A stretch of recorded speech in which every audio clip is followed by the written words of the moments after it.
კიდევ ერთხელ მოგესალმებით პოზიტივის საინფორმაციო სამსახური აგრძელებს თქვენთვის მუშაობას მე ლევან წუწუნავა ვარ. პარლამენტი მთავრობის სტრუქტურულ ცვლილებებზე მუშაობას იწყებს კანონპროექტი, რომლითაც მთავრობას ახალი სამართალდამცავი ორგანოების კოორდინაციის საკითხებში სახელმწიფო მინისტრის თანამდებობა ემატება პარლამენტის ბიუროს დღეს წარადგინება, რის შემდეგაც განსახილველად შესაბამის კომიტეტს გადაეგზავნება. საკანონმდებლო ორგანოს საკითხს დაჩქარებული წესით განიხილავს პოსტს მამუკა მდინარაძე დაიკავებს. საკანონმდებლო ორგანოში დარწმუნებულები არიან, რომ მდინარაძე როგორც გუნდის გამორჩეული ლიდერი სამართალდამცავი ორგანოების კოორდინაციის საკითხებს ღირსეულად გაუძღვება. ცნობისთვის მამუკა მდინარაძისთვის სახელმწიფო უსაფრთხოების სამსახურის უფროსის უფლებამოსილების ვადამდე შეწყვეტის საკითხს დეპუტატები დღეს პარლამენტის საპროცედურო საკითხთა კომიტეტის სხდომაზე განიხილავენ. უსაფრთხოების გამოწვევები რომელიც ჩვენ ქვეყნის წინაშე დგას, ბუნებრივია საჭიროებს ადეკვატურ პასუხს. აქამდეც საკმაოდ ეფექტური იყო ძალოვანი სტრუქტურები, საკუთარი ამოცანების შესასრულებლად, თუმცა მათ შორის კოორდინაცია არის იმდენად მნიშვნელოვანი, რომ ამ კოორდინაციისთვის დასახული ამოცანების შესასრულებლად საჭიროა შესაბამისი სტრუქტურის ჩამოყალიბება, რომელიც სახელმწიფო მინისტრის სახით იქნება წარმოდგენილი. აქ უკონკურენტოა შეგვიძლია ვთქვათ მამუკა მდინარაძე, რომელიც საჯარო პოლიტიკაში გადმოინაცვლებს კლავად. ჩვენთვის ამოსავალი პრინციპი არის ის, რომ სამართალდამცავი უწყებები აგრძელებდნენ შეუფერხებელ მუშაობას, მათი პროდუქტიულობა კიდევ უფრო მეტად გაიზარდოს, რაც მოემსახურება იმას, რომ ყველა რისკი, რომელიც აქვს ქართულ სახელმწიფოს, მაქსიმალურად იქნება დაზღვეული. სწორედ ამას ემსახურება ის ცვლილებები, რომელიც დაანონსა პრემიერ-მინისტრმა მამუკა მდინარაძე. მე დარწმუნებული ვარ, რომ იქნება ძალიან წარმატებული სახელმწიფო მინისტრი და ყველაფერთან ერთად ის დაუბრუნდება აქტიურ პოლიტიკასაც. ის წლების განმავლობაში იყო გამოკვეთილი ლიდერი ქართული ოცნების და მჯერა, რომ უკვე როგორც მთავრობის წევრი მისი საქმიანობა იქნება ძალიან წარმატებული. მიმდინარე კვირას პარლამენტის სახელმწიფო უსაფრთხოების სამსახურის ახალ ხელმძღვანელსაც დაამტკიცებს. საქართველოს პრემიერ-მინისტრის მიერ წარდგენილ კანდიდატურას გეკა გელაძეს ჯერ თავდაცვისა და უსაფრთხოების კომიტეტზე მოусმენენ, შემდეგ კი საკითხი პარლამენტის პლენარულ სხდომას ეკავა. პარლამენტის სახელმწიფო უსაფრთხოების სამსახურის ხელმძღვანელს 6 წლის ვადით აირჩევს. კანონმდებლები დარწმუნებულები არიან, რომ გეკა გელაძე უწყებას ღირსეულად გაუძღვება. პარლამენტი უკვე რა თქმა უნდა თავის მხრივ მხარს დაუჭერს ახალ კანდიდატურას გეკა გელაძეს სახელმწიფო უსაფრთხოების სამსახურის ხელმძღვანელის პოსტზე. ბატონი გეკა გელაძე ასევე თამამად შეიძლება ითქვას, რომ თავი გამოიჩინა როგორც წარმატებულმა მინისტრმა შინაგან საქმეთა სამინისტროს ხელმძღვანელის პოსტზე და ეს აბსოლუტურად ყველა მიმართულებით გამოჩნდა უამრავი დანაშაული, რომელიც აღიკვეთა პრევენციულად, რომელიც შესაძლოა მძიმე შედეგებით ემუქრებოდა ჩვენს ქვეყანას, მოხდა მათი აღკვეთა, ნარკოდანაშაული გამორჩეულად შეგვიძლია ხაზი გაუსვათ ამ კუთხით. მჯერა რომ ბატონი გეკა გელაძის ხელმძღვანელობით ეს სამსახური გააგრძელებს მასზე დაკისრებული ფუნქციების და ამოცანების წარმატებით განხორციელებას. ის რაც მან შეძლო შინაგან საქმეთა მინისტრის პოზიციაზე, ეს იყო რომ ორგანიზებული დანაშაულის წინააღმდეგ ბრძოლა გაათმაგდა, გაასმაგდა და ასევე ეს იყო ნარკო მიმართულებით იმ დანაშაულების წინააღმდეგ ბრძოლა, რომელიც არის სენი საქართველოში და არა მხოლოდ საქართველოში. ასე რომ ჯერა რომ უკვე სახელმწიფო უსაფრთხოების სამსახურის უფროსის პოზიციაზე ის ასევე წარმატებული იქნება და გააგრძელებს ყველა იმ რეფორმას, რომელიც დაიწყო ბატონმა მამუკა მდინარაძემ. პოლიტიკური შეფასებების მთავარ თემად რჩება ევროკავშირის ელჩის განცხადება, სადაც ის ქართველ ხალხს ძალადობის სამოქალაქო ომის, სიღარიბის გაჭირვებისა და კორუფციის ბნელ დროში დაბრუნებით ემუქრება. საპარლამენტო უმრავლესობაში ჰელსინკის ვენის კონვენციის დარღვევაში ადანაშაულებენ და დიპლომატისგან განმარტებებს ითხოვენ.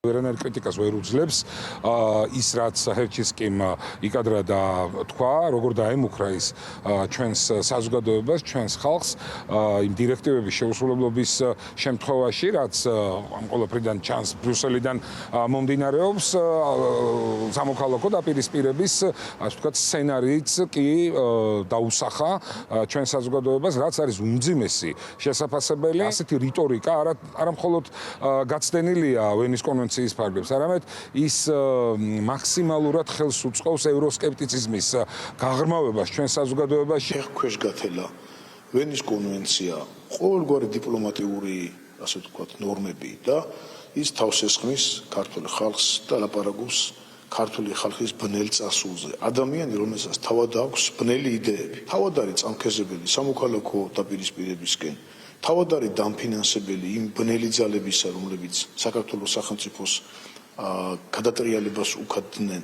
თავად არის ამ სამოქალაქო პოლარიზაციის გამღრმავებელი. მას როგორც ჩანს აქვს კონკრეტული დავალება სხვადასხვა ევრობიუროკრატის მხრიდან, რომ როგორმე საქართველოში ისეთი განცხადებები გაკეთდეს, სხვადასხვა ქმედებები იყოს განხორციელებული, რომელიც რბილად რომ ვთქვათ, არ შეუწყობს ხელს საქართველოს და ევროკავშირის ურთიერთობებს. მან პასუხი უნდა გასცეს ქართულ საზოგადოებას, რაც გულისხმობს იმაში, რომ თითქოს საქართველოს შეიძლება დაბრუნდეს ბნელ დროში. საქართველო არასდროს აღარ დაბრუნდება ბნელ დროში, მათ შორის ამ ბნელი დროის გამოხატულება იყო ნაცმოძრაობის მმართველობა.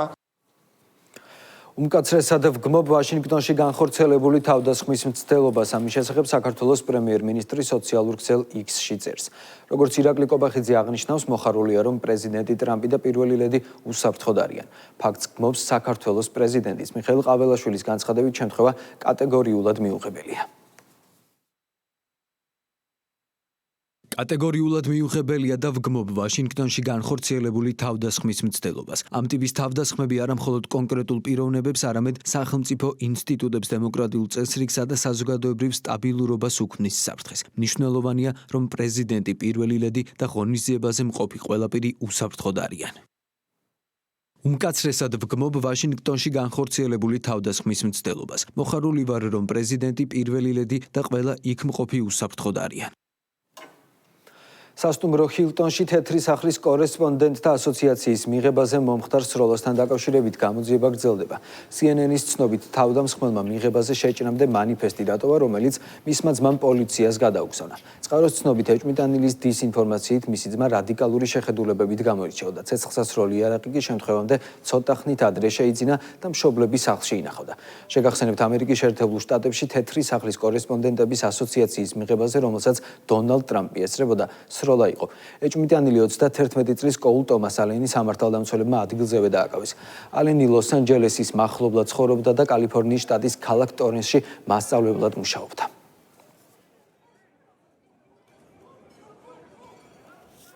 დონალდ ტრამპის განცხადებით ამერიკის შეერთებულ შტატებში თეთრი სახლის კორესპონდენტთა ასოციაციის მიღებაზე მომხდარ სროლაში ეჭვმიტანილს ქრისტიანების ცულს.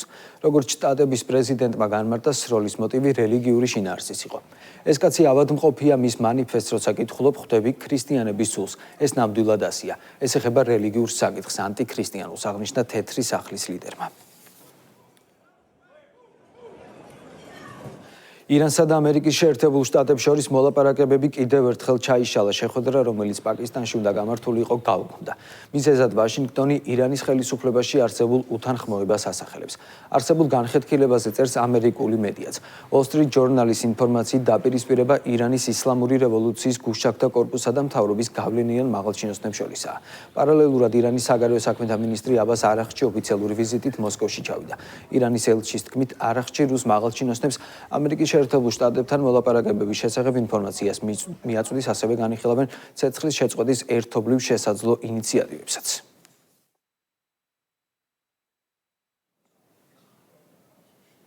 დაუბრუნდეთ საქართველოს დაცული ტერიტორიების სააგენტოს მიერ ტანას აღკვეთილის მიმდებარედ მცხოვრები მოსახლეობისთვის გამართული საგრანტო კონკურსის გამარჯვებულები გამოვიდნენ. კონკურსში მონაწილეობა 21-მა სოფელმა მიიღო, საიდანაც 8 ბენეფიციარი შეირჩა. გამარჯვებული პროექტების საერთო ბიუჯეტმა ჯამში 29,080 ლარი შეადგინა. დაცული ტერიტორიების სააგენტო დონორ ორგანიზაციებთან ერთად კვლავ განაგრძობს ადგილობრივი მოსახლეობის ხარდაჭერას.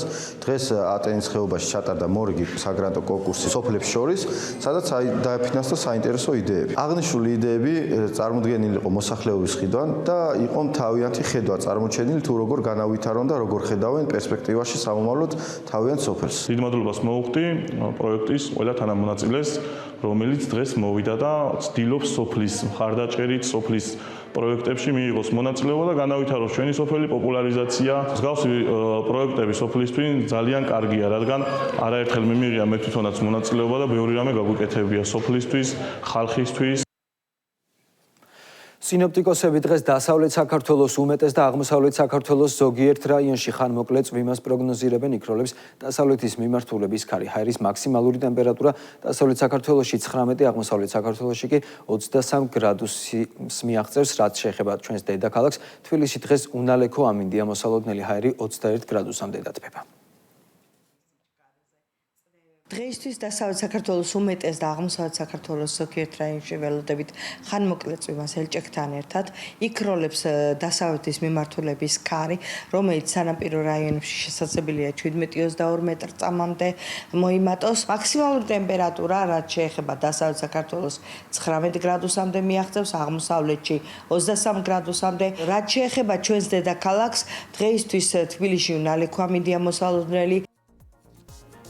ასეთი იყო ახალი ამბები, პოსტ TV საინფორმაციო სამსახური თქვენთვის მუშაობას ზუსტად 13 საათზე გააგრძელებს.